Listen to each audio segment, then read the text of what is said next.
If you want access to bonus episodes, reading lists for every series of Empire, a chat community, discounts for all the books mentioned in the week's podcast, ad-free listening, and a weekly newsletter, sign up to Empire Club at www.empirepoduk.com. When it comes to picking the perfect treats for your dog, Stuart makes the choice easy by keeping it real. Real ingredients, real nutrients, real benefits. Stuart dog treats are free from additives, corn, soy, wheat, and grains. Plus, they're freeze-dried to lock in all the great nutrition and natural flavor your furry friend deserves.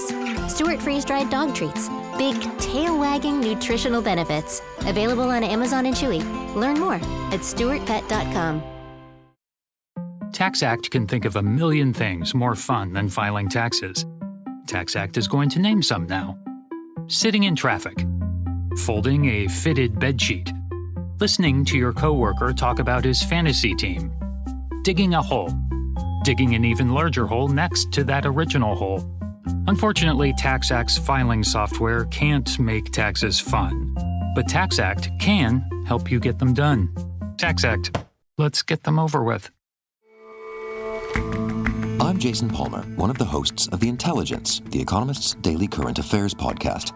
The Economist's award-winning shows make sense of what matters, from our special series on China's president to our weekly podcasts on business, technology, and American politics.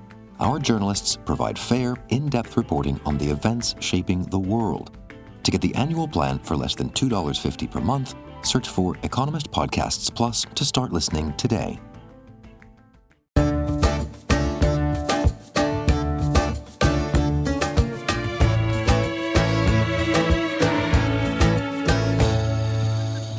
Hello and welcome to Empire with me, Anita Arnon. And me, William Dalrymple. Now, we have been looking at Iran, from conception to modern era, and there is an event that Iran was involved in that often gets overlooked in modern history, but which was pivotal in Iran's image of itself, Iran's standing amongst its Arab neighbours, and that is the Iran-Iraq War. So this is a war that we're going to talk about today. It lasted from September the 22nd, 1980 to August the 20th, 1988. And it holds the very dubious distinction of being the longest conventional war in modern history. So just take that in for a second. We who study World War I and World War II, this is the longest conventional war in modern history. So spanning 8 years, it involved large-scale military operations, enormous numbers of casualties. In fact, it's estimated that hundreds of thousands of people were killed. Millions were displaced during the course of the war. And yet, it's not that long ago. And it is William, certainly for the younger generation who I've been talking to, a little bit of a blank spot. I actually visited Iran for the first time in the middle of this war. And my first memories of Iran are these pictures of the martyrs, which were posted up in roundabouts in every town in Iran. And as you were waiting in bus stations or sort of hitchhiking through the country, you would see these walls of faces staring out at you of people who'd just been killed in the war. And I even got caught in a air raid in Isfahan when the Iraqis bombed Isfahan as part of the War of the Cities, as it was called. Willie, when you were in Iran at that time, was it all everybody was talking about? And in what terms were they talking about it? Well, it was a time of great stress and deprivation. Not only were many people dying on the back of a revolution which had also generated thousands of martyrs. The other thing that you kept seeing was these sort of piles of spectacles of people who'd been shot in the course of the revolution. So it was like a double cull of a generation in Iran. So it was a very battered place. You mean piles of spectacles in the street as a monument and deterrent, or what? No, they had these odd montages in museums. I remember in Tabriz, I went to the museum on my second day in Iran. And as you walked into the hall of the museum expecting to see, nice sort of Ottoman pottery or Safavid tile work, instead there was a sort of installation of the spectacles of people killed in the course of the revolution. Wow, okay. So there was these two very bloody events back to back with each other. And in many ways, this is what brought the war about, because the Iraqis presumed that Iran was in such a mess after the revolution, and that so many of its officer corps had been arrested, and particularly, I think, the Air Force, which is a very important part of this story, which had been an elite British and American trained institution that attracted the really posh graduates. And rather like our image of, Battle of Britain fighter races being these sort of smart young men with moustaches, I think much the same was true in Iran. And these guys had been heavily attacked by the revolutionaries, and many of them had been put in prison. And this is one of the reasons why the Iraqis thought that they could take on what had been the most effective military in the Middle East and the largest and best equipped army in the whole region. Right. And we should look on the other side then, because while Iran is struggling to get back on its feet, one may say it has culled the most capable, which always happens in a revolution. You're quite right. Very like the First World War with the Russians. The revolution wipes out the officer class. Yeah. Well, what we're seeing is sort of Iran on its knees trying to get up. And next door, we should talk about what's happening in Iraq, because these are next door countries. So just first of all, just to give you an idea of Iraq, it is a place of huge importance to Shia Muslims. So, we've talked about the Shia who dominate in Iran. They have two holy sites in Iraq, Najaf and Karbala. Have you been to either of these? I've never been to Iraq, actually. It was not a place that was easy to visit when I was traveling in those parts of the world because of Saddam. Funny enough, I had planned to spend an entire year in Iraq digging on an archaeological site.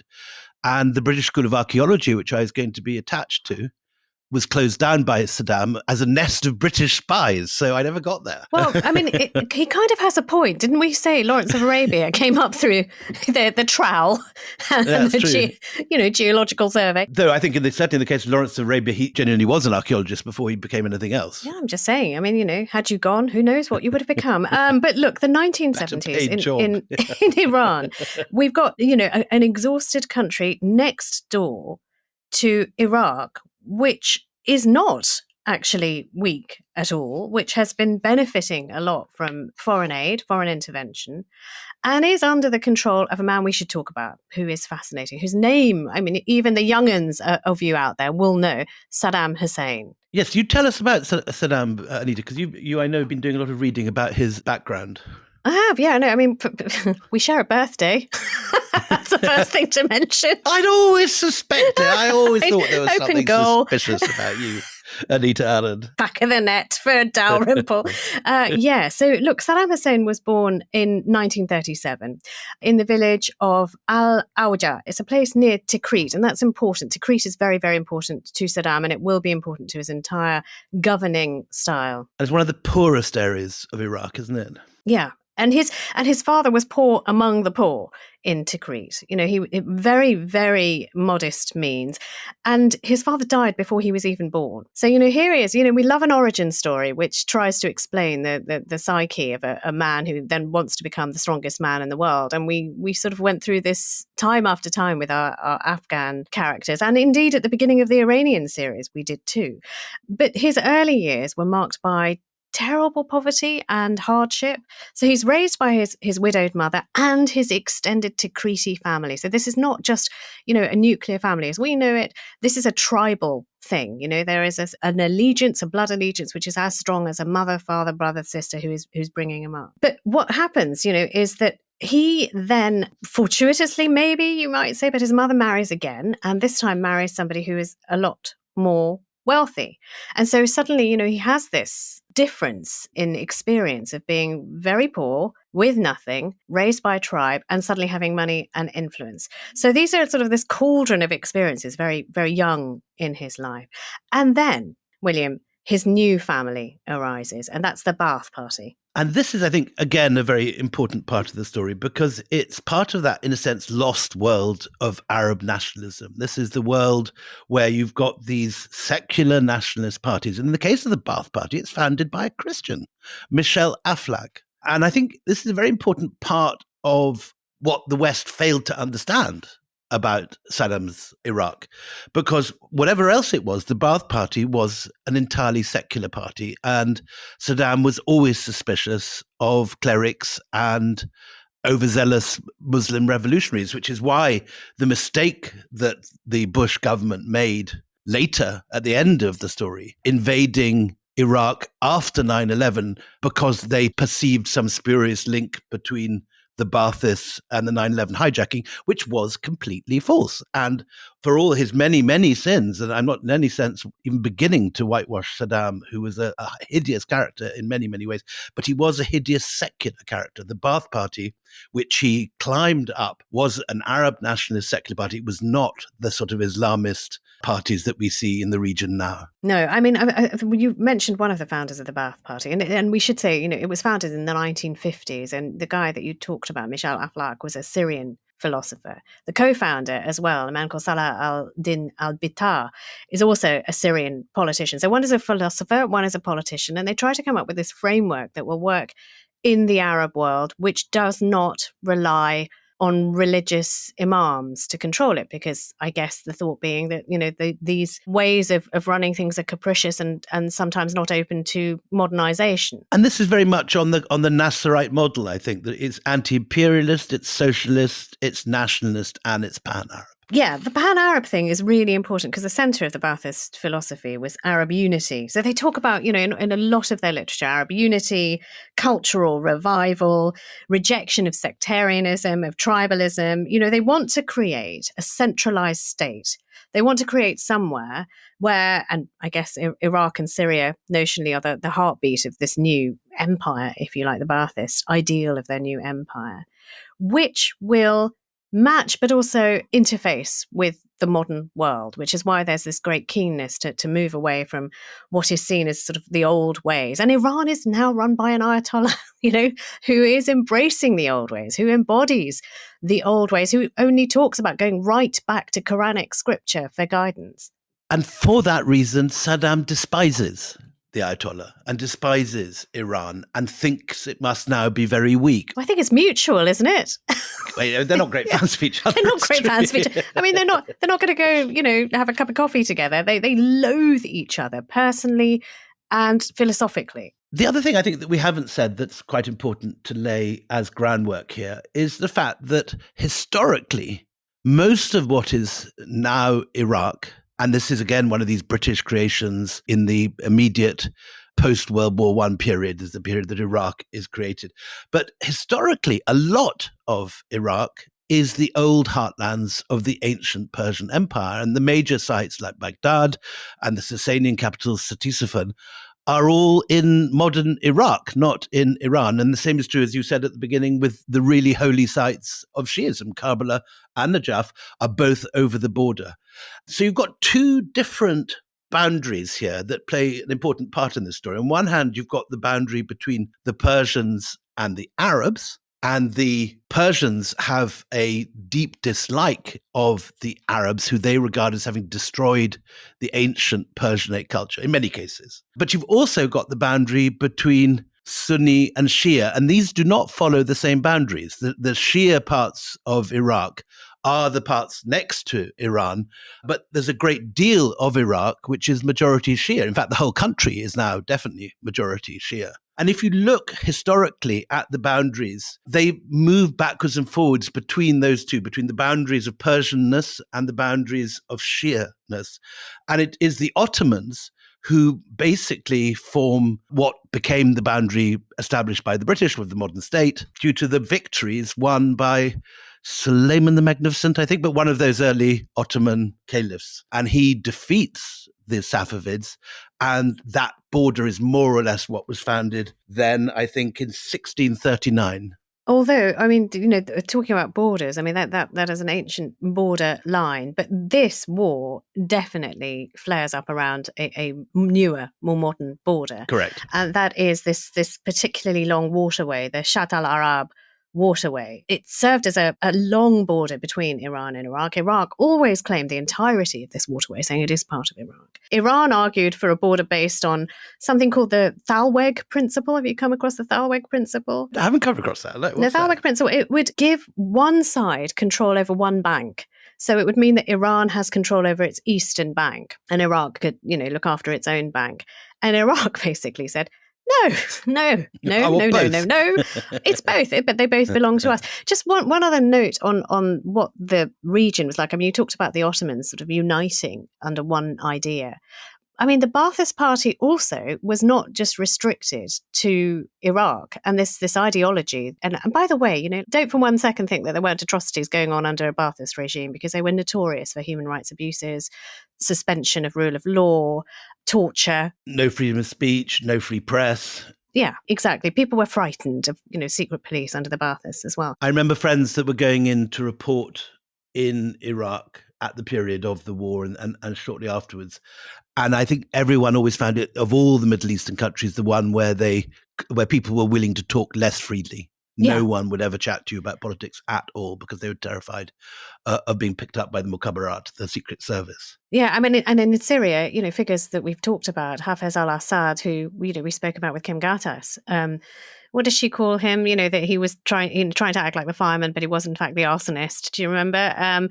So Hafez al-Assad was, a Ba'athist leader in Syria. His son, Bashar al-Assad, who's currently ruling, Ba'athist also. So look, this is, a trans-border ideology. So you've got two sides here. You've got Iraq, which is fairly powerful, getting more powerful, Iran that is depleted, both of whom think they have this ideological claim to unite the Muslim world.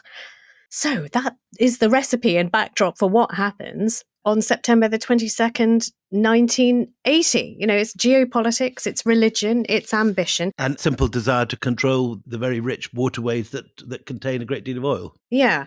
I mean, maybe before we get to the actual outbreak of the war and what it felt like and looked like, we should talk about Saddam becoming all-powerful, taking over. An enormous personality cult, his picture everywhere. Let's talk about this, because I went to Libya when Gaddafi was in charge. And I got a taste of what it must have been like during Saddam's time in Iraq, because every billboard had Gaddafi on it. Gaddafi in a uniform, green uniform, in a brown uniform, with medals, without medals, open shirt. I remember there was a particularly fetching image of Saddam in lederhosen. He had all these different outfits that he had himself photographed in. And somehow at some stage, whether it was a gift from a sort of Austrian embassy or whatever, at some stage he got himself some lederhosen. Yeah, well, of course. And you can Google Saddam in lederhosen. What do you get for the man who has everything? Well, it's obvious, isn't it? I mean, yeah. I don't want to blow the surprise for your birthday coming up in March, but that's very kind of you. That's the one thing I haven't got. I know. The man who has everything, that's what you get. But also this, we talked about his tribal loyalties and how this was a man raised by a tribe. So what he does, his form of leadership, is he does not promote through meritocracy. He promotes Tikritis above everyone else, people who are from his family, if you like. And it should be said at the same time that this is happening in Iraq and the other Ba'athist country in Syria. The Assads are doing exactly the same. And in their case, they're promoting the Alawites, this tiny clan from which the Assads are drawn. And so what's supposed to be a nationalist and pan-Arab party, in fact, becomes a kind of private club for members of the same tribe with the same flag. Also, what's interesting about both sides of this conflict, which is about to sort of define and dominate 8 years of modern history, is that both sides try to root their existence, philosophy, and right to rule in ancient history. So, in Iran, we were talking about... Very interesting. Isn't it? It? Well, it's less so in Iran, where at one point, the Ayatollah comes within an inch of bulldozing Persepolis because he's threatened by the Achaemenids. No, I was talking about the Shah. What I was talking about was the Shah, who very much wanted to go back to the ancient times. And then you have this sort of the whirlwind of the Ayatollah who's trying to recreate it and go back to Quranic times, but he's still trying to reach back into the past, not in necessarily regional history, but in the Quranic history. And Shia history, and very, very much revolving around the whole mythology of Hussein and Ali and that whole bundle of myth and loyalty. Yeah, but Saddam does it too. So Saddam has claim to Babylon, ancient Babylon, and a rich history in Mesopotamia. And he also uses this to bolster up his right to rule, his right to be there. He's very much the inheritor. And we've seen this so many times in empires, ancient empires, where people either through marriage or just through claim say they have the bloodline of somebody very important. Well, Saddam doesn't have that, but he does start evoking the ancient Babylonians to say, look, we are here to rule. So Saddam famously rebuilds ancient Babylon.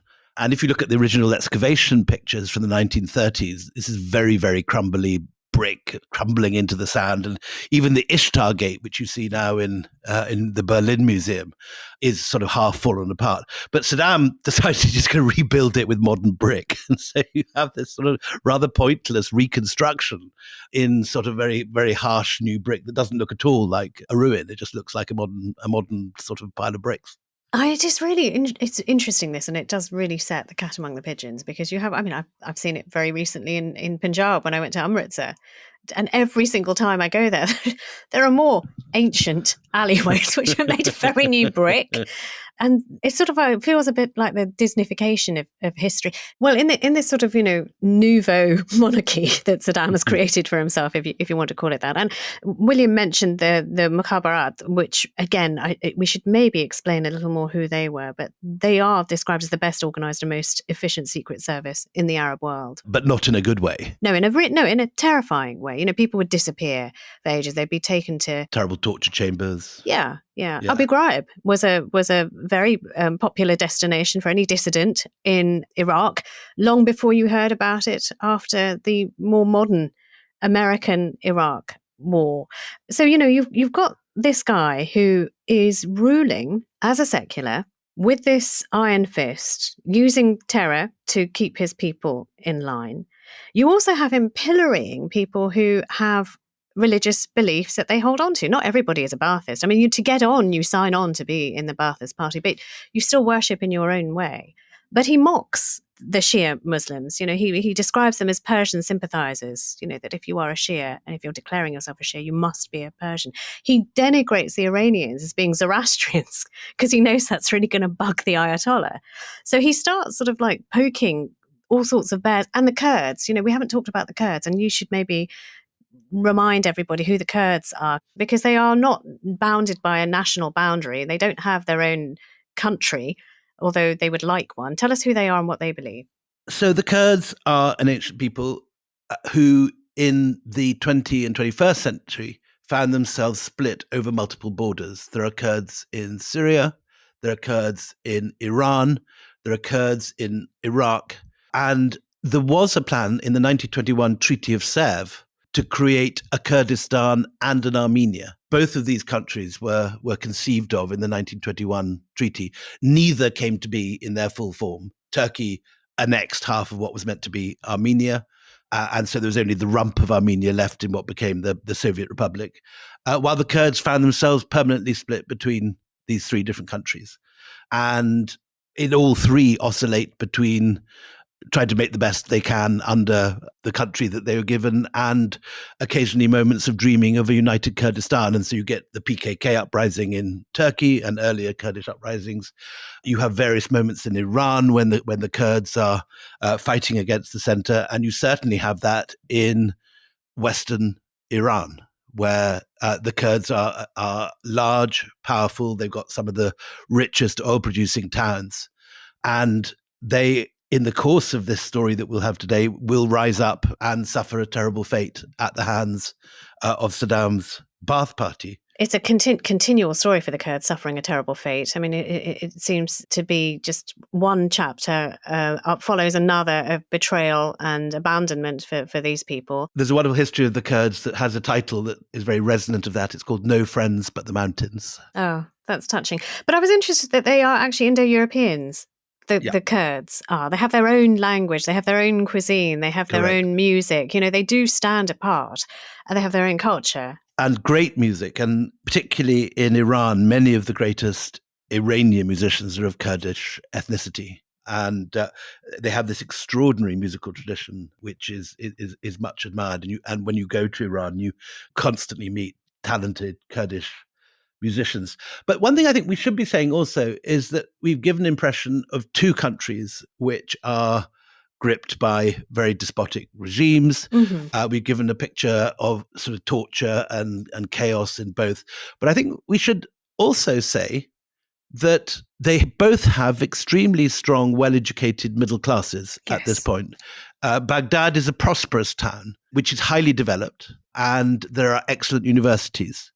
And there are large, very well-educated Christian minorities. I think 20% of Iraq at the beginning of Saddam's reign are Christian. And the same is true of the universities in Iran. The universities reopen after the revolution and has an extremely high academic achievement rate and produce this large, wealthy middle class of engineers and so on.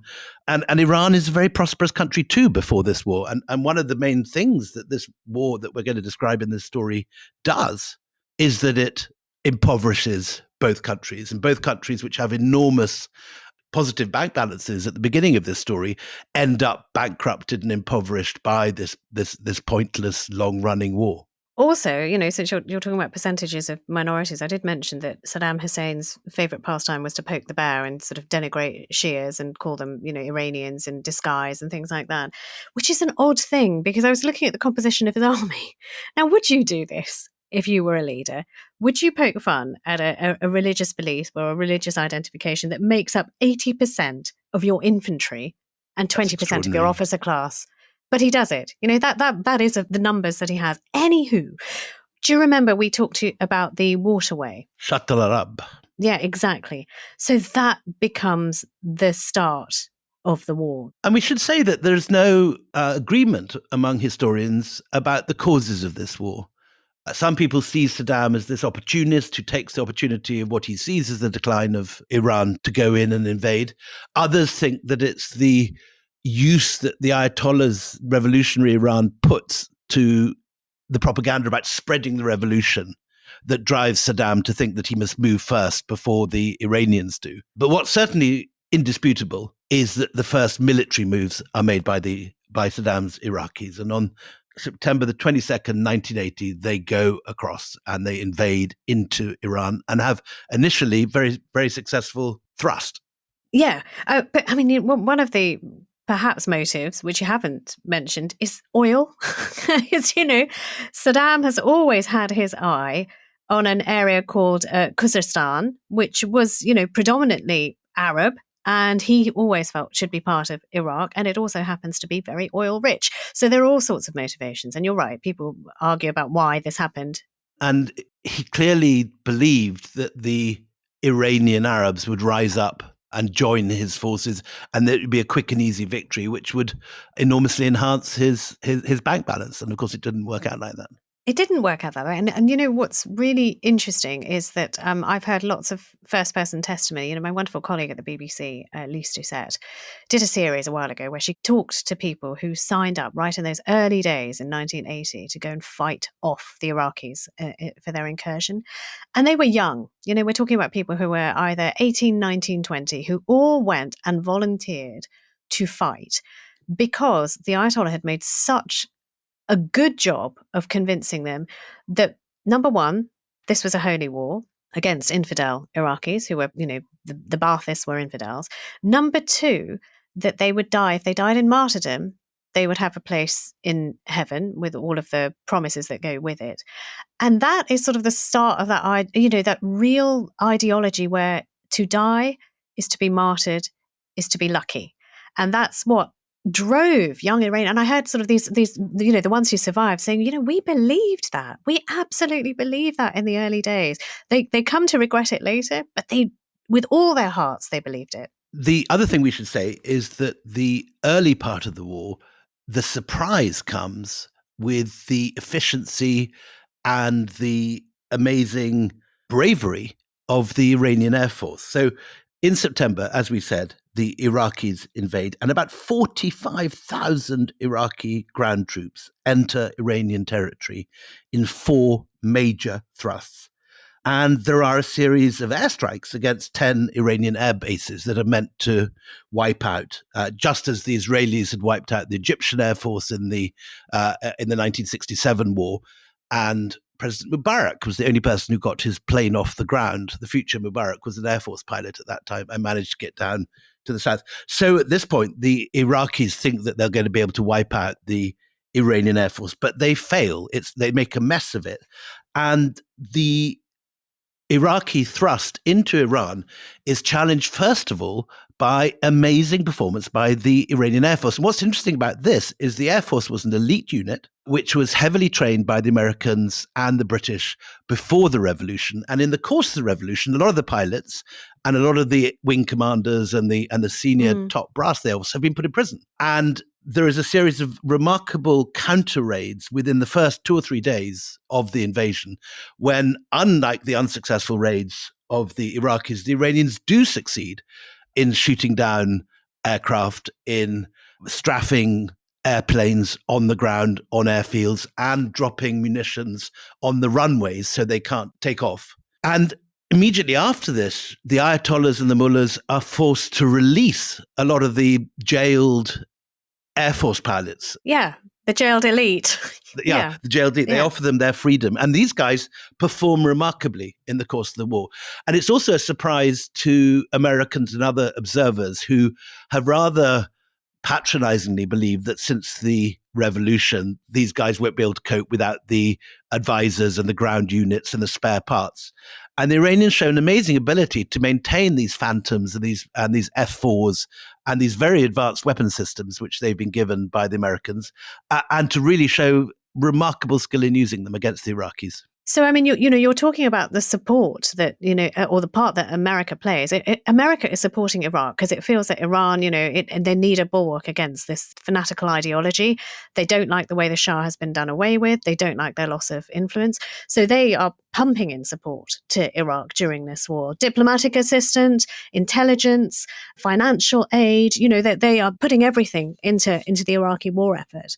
Although famously Kissinger says that notorious quote that it's a shame that they both can't lose. Yeah, exactly. Exactly.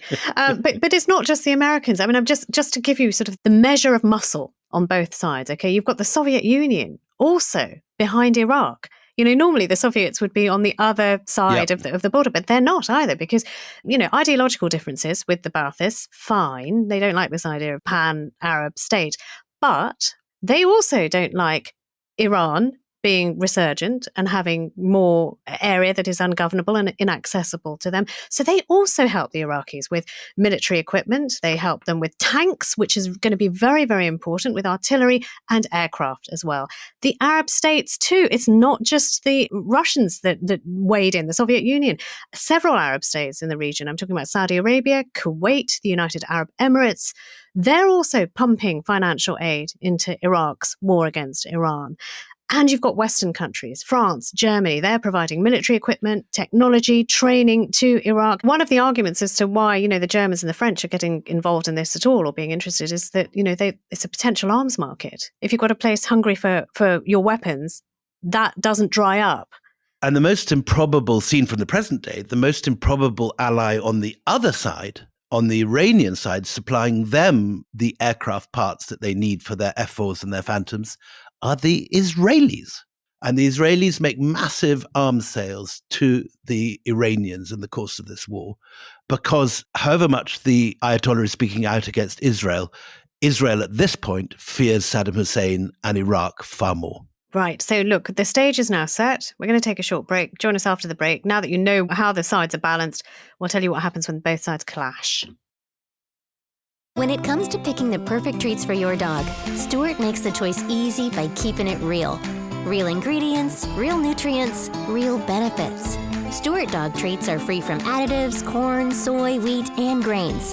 Plus, they're freeze-dried to lock in all the great nutrition and natural flavor your furry friend deserves. Stuart freeze-dried dog treats. Big, tail-wagging nutritional benefits. Available on Amazon and Chewy. Learn more at stuartpet.com. Every day, Cintas service reps help businesses get ready for the workday. They provide freshly laundered workwear delivered every week. Mats, mops, restroom and cleaning supplies. First aid and safety products to help your employees stay safe. They even test and inspect fire extinguishers and emergency lights. Cintas helps keep your business running smoothly. See what Cintas can do for you. Visit Cintas.com. Oh, I'm ready! And get ready for the workday. This episode is brought to you by Wondersuite from Bluehost.com. Website creation is hard, But now with Bluehost, you can answer a few simple questions about your business and get a unique WordPress website or store right away. From there, you can customize your design, colors, and content. And Bluehost automatically helps you get found in search engines like Google and Bing.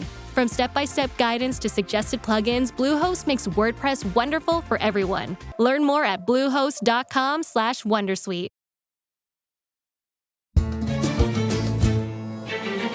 More bombs fall from the plane further back, but do not explode. We know this because the earth doesn't shake as it did before, and there are no sounds. And then there is a white cloud covering the earth up ahead, and everyone has his own opinions about it. Chemicals? No way, phosphorus. They'll drop it as a signal to the next planes that bomb here. Wait a minute. Isn't phosphorus lighter than air? It rises, but this is spreading over the ground.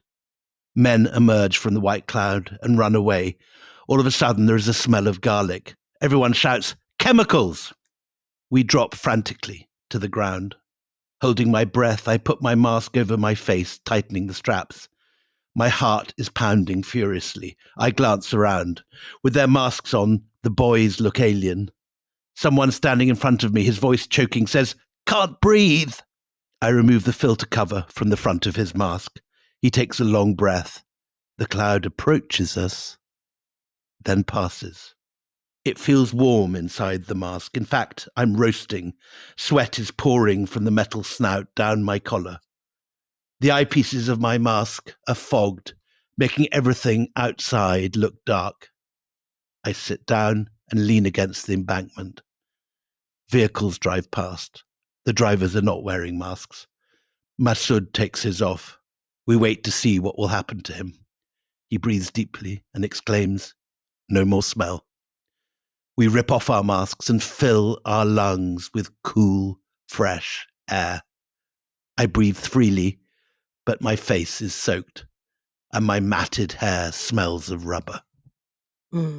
Not from Wilfred Owen, not a recollection of the First World War, but a recollection of what it was like for those fighting the Iran-Iraq war, where chemical weapons of mass destruction, were a signature in this battle. Where did you get that particular excerpt from? This is from an autobiography of an Iranian called Ahmed Dekhan, and he wrote about his war experiences in a book called Journey to Heading 270 Degrees. And that's an autobiographical account of what he went through. And this is the sort of thing we all imagine ended with the First World War in this part of the world, of course, but not at all in the Middle East. And I think the reason that the Iraqis used this was specifically to counter the Iranian tactics of these human waves. Do you want to tell us about that, Anita? Well, I mean, one of the things we've talked about before, which is, they would lay mines and the Iranians would send out, and often very young people, when I say young, 17-year-olds, 18-year-olds,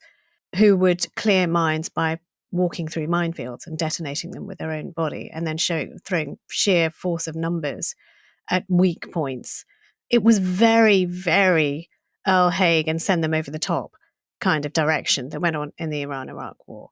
Also, I mean, something else that was reminiscent of the First World War was this a lot of trench warfare that took place. You had quagmired areas where, either side would dig into trenches. Gains would be hundreds of meters, no more, which was, again, just think about this. This is in the 1980s when America is considering, and Reagan are thinking about SDI, Strategic Defense Initiative, sending weapons out into space, to put a shield around the world or fire laser rockets. And, it's all very space agey, but you've got this very old fashioned war going on right here on the ground in the Arab world. The first time they tried out is the 29th of November, 1981. And they send 13,000 Iranian troops from Susangard in northwest towards Bostan. And these guys are the kind of revolutionary elite, the Sipah troops and the Basij volunteers. And 13,000 of them go into action. And they're so sort of hyped up that they go over the top before they're meant to. And before the preparatory artillery barrage has even begun. And they can't do it for fear of hurting their own people. But it works, and it turns the tide of the war. These incredibly psyched up religious volunteers hoping to win martyrdom by taking on the Iraqi army. And this is when the Iraqis first start using chemical weapons against these guys. Now, I mean, let's talk about the chemical weapons. The question often arises is, how did Iraq get its hands on chemical weaponry? And there are a number of school of thoughts and fingers pointing all over the place. What have you come to think is the likely scenario here? Well, this, as you say, is something that was much examined because, of course, the claim that Saddam Hussein was developing weapons of mass destruction was something on which a later war was based. And there was many investigations. And from what I can see, people tend to blame German pesticide companies who possibly quite innocently gave the equipment to build what they thought was going to be turned into pesticides, but which were then used by Saddam Hussein against both his own people and the Iranian enemy. Mm. And, so there are laboratories. Certainly, Saddam has put a lot of time and effort into laboratories to convert these raw materials that he's not getting just from Germany. I mean, America is also sending great amounts of fertilizers. France. All these sort of supposedly for agricultural development, which are being then converted to, mustard gas, which is, again, a throwback to World War I, sarin gas, which is something that is newer, and nerve agents, VX, things like VX are being developed and then will be used, not just ultimately against the Iranians, but also against Saddam's own people, the Kurds in particular, will suffer from this. I just very quickly go to sarin gas. I mean, are you aware of what sarin gas does to a human body? Tell me. Well, it's awful. I think the account that you just read was mustard gas, was that Wilfred Owen-esque reading that you just gave. Sarin is it's an awful thing. I mean, first of all, you can't breathe. You start coughing. You have a tightness about your chest. I mean, someone's described it as if a belt being tightened notch by notch by notch. Every time you breathe in, it gets tighter, so you can't breathe out again. Muscle twitching, you start twitching, you have convulsions. You can't stop your body from, literally trembling as if it's going to come apart.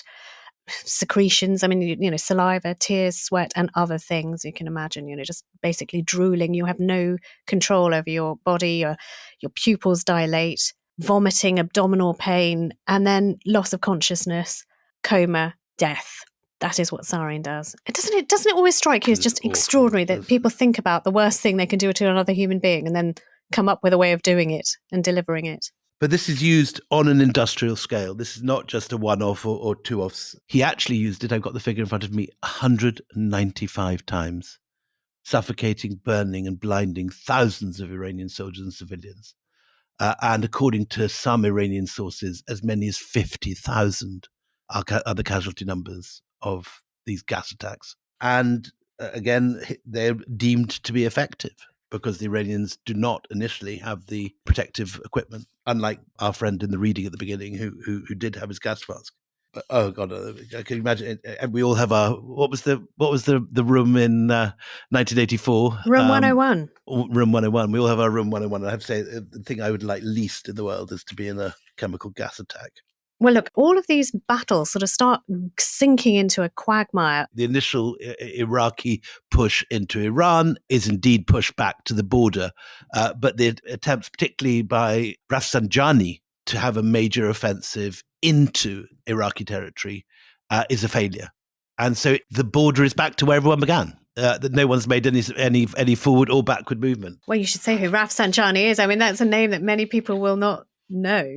This is the future president of Iran who is being groomed to take over before the death of Ayatollah Khomeini. And the West, even though the Iranians are being targeted by the chemical weaponry that you talked about, largely, there isn't a huge outcry because the Iranians are loathed, thanks to their hostage taking and, toppling a Shah that was friendly to the West. There's no love loss for the Iranians. But, can you imagine the outcry if somebody unleashed a dirty bomb in a big city? There would be an enormous outcry. But this is a war that's fought on a legion of dirty bombings and chemical attacks. But because, it's the Iranians who are detested and who are destabilizing, there isn't this effort to stop it. Yeah. We should talk about the tanker war. That's so important. Let's talk about that. The tanker war. That's exactly what I was about to say. So the stalemate is kind of setting in from about 1984. Saddam, looking for new tactics, begins attacking Iranian shipping in the Persian Gulf, trying to damage Iran's oil exports. And the Iranians respond in kind, so beginning this tanker war.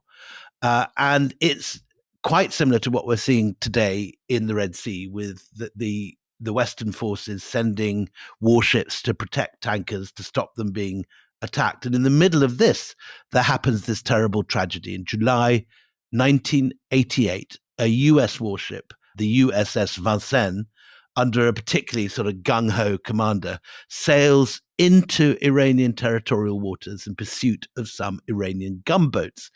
And after a series of mess-ups, it actually shoots down an Iranian civilian airliner, killing 290 people. This is one of the great tragedies of the war.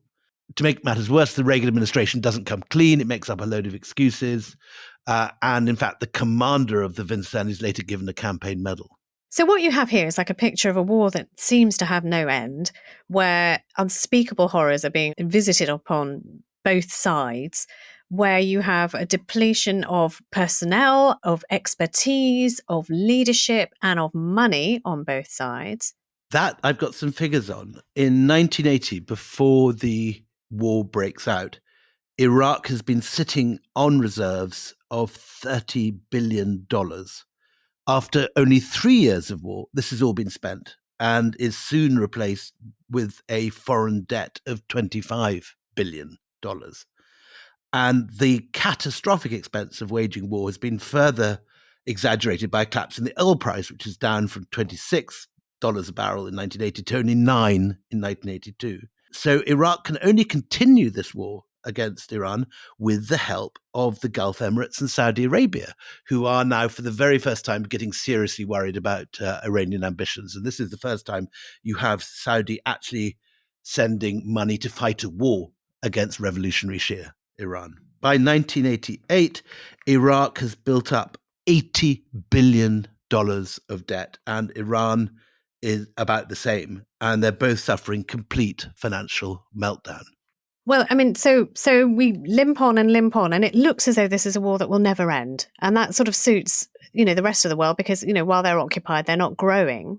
And then all of a sudden, when it does stop, the war ends, July 1988. It's over. I was still in school, but I read accounts where everybody... But isn't it true? I mean, the world gasped. Like suddenly, the Iran-Iraq war, which was just kind of a thing that was always in every news bulletin. A fixture. It was always item number 4 for years and years and years. And then suddenly it's over. All those pictures of dead Iraqi tanks. There's always those pictures of them stuck in the swamps near the Shuttle Arab. And we should say how it ended. I mean, it just all of a sudden, I guess they're both completely knackered, but they agree to a peace agreement. It's only when I mentioned a few minutes ago, Rafsanjani talks to the Ayatollah himself, Ayatollah Khomeini, and 1 year before the Ayatollah's death, he persuades him that for the good of the economy, which has been completely wrecked by this war, that he has to, and the phrase he uses, drink this chalice of poison. So Khomeini goes on television and announces in July 1988 that Iran will accept this UN resolution and he will drink the chalice of poison, as he says. And you know what normally happens after a war? You have a change of leadership, especially if everyone's... But nothing changes in this chess game. The kings on both sides remain the kings. So Saddam Hussein remains in power in Iraq. We've talked about, the battles he fights with the Iranians. We have not touched on what he does to his own people, the Kurds, the Marsh Arabs. That'll be for another time when we look at that region. Terrible gassing of the Kurds at Halabja, which I remember reading those horrific front page stories at the time. Yeah. Yeah, I've just been sort of digging into what happened to the Marsh Arabs as well during that time, which is also appalling. The Marsh Arabs, we should say, are these extraordinary Arab tribes that live in the waterways, living this ancient Mesopotamian lifestyle, which was beautifully described in the 1920s and 30s by the travel writer Wilfred Thesiger, who I met as an old man.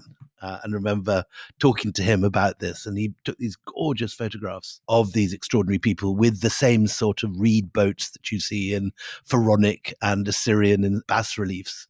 And this was all going strong in the 1920s and 30s. And then Saddam decides to drain the marshes. And this whole way of life, which has been there since 4000 or BC or earlier, is over in a decade. Utterly destroyed. So one of the surprises of the war is that the Shiite Arabs in Iran remain loyal to Iran, although they're Arabs, and the Shiites of Iraq remain loyal to their country, although they're Shiites. And what you see in this war is, in a sense, ironically, the fact that national identity trumps ethnic or faith divisions, that people are now very consciously Iranian and Iraqi rather than Shia, rather than Arab, and that that's the prime loyalty that they have by the end of the war.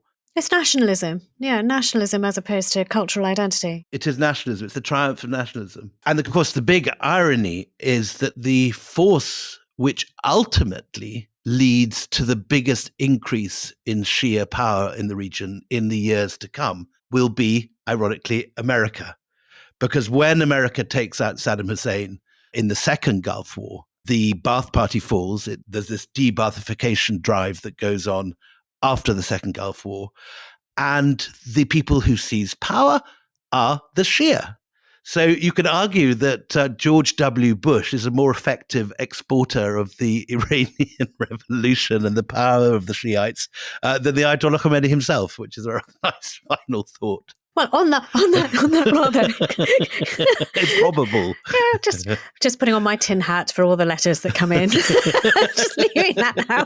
Thank you very much. That is all from Empire. Join us next time when we're going to be discussing the rise of the Houthis and Yemen. And we've got a stellar guest for that. So until then, it's goodbye from me, Anita Arnon. And goodbye from me, William Dalrymple.